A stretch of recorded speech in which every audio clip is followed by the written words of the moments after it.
Science fiction author Peter Watts is a big fan of John Carpenter's 1982 movie The Thing, about an Antarctic research station haunted by a shape-shifting alien.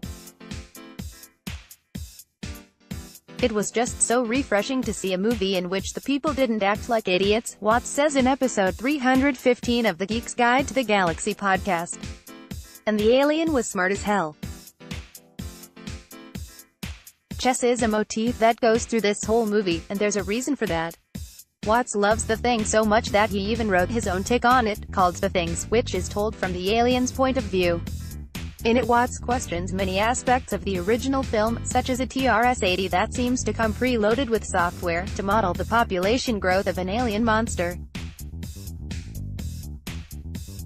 It started off as a love letter to one of my favorite movies, Watts says, in which I took the opportunity to retcon some of the stuff that was dumb about one of my favorite movies. In the hands of most authors, The Things would be just a good-natured lark, but Watts' version is much more than that.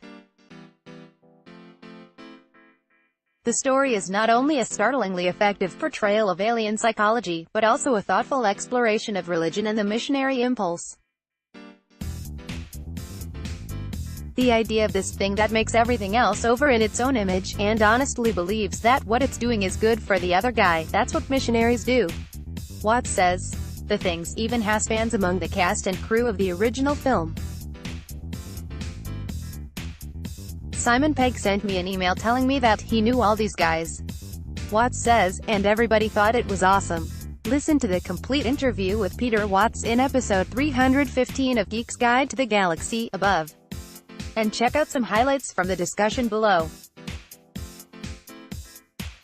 Peter Watts on science, because my formal background is in science, and because I came up from that generation that basically regards anybody who reads this science fiction stuff as like one step up from child molesters, I try to retain some shred of empirical credibility by backloading all of my novels with actual lists of technical citations from the peer-reviewed literature. In Maelstrom I basically stopped the plot dead and almost killed the book with a 2-page synopsis on how this alien microorganism could get by the plasma membrane by using receptor-mediated endocytosis without triggering immune responses on the part of the cell, again as a pure active self-defense.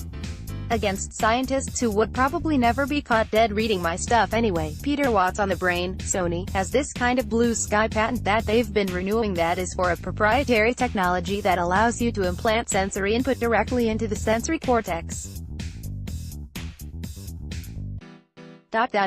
They've been selling it as, think of the things we can do with medicine. Think of the things we can do with gaming, and I'm thinking, yeah, but a neuron firing is a neuron firing, whether it's firing to convey a sensory impression or whether it's firing to convey a political belief. So you're talking about something you aim at the occipital cortex to induce a sense of seeing something, but you turn that beam just a little bit to the right, and you could also induce an irresistible craving for a certain type of beer, or a certain religious belief. The mechanism, as far as I can see, is the same.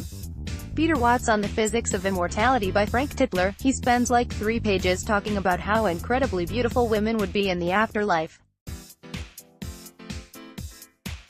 And he came up with this formula to explain the maximum amount of sexiness a woman could have without short-circuiting a male's central nervous system through sheer gysmatic overload, and that computationally you would be able to sustain a woman who was 10 times that attractive in this afterlife.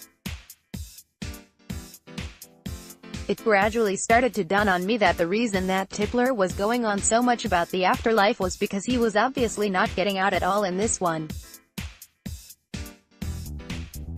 I have to admit it kind of soured me on the credibility of the man, and his theory has not stood the test of time very well. Peter Watts on his trial, my lawyer and I were in a hotel room, and we were on a voice conference with somebody from the jury project, and they started talking about how they were going to handle the fact that I was a doctor. It took me about 5 minutes to clue in, because they were treating this as if it were a bad thing.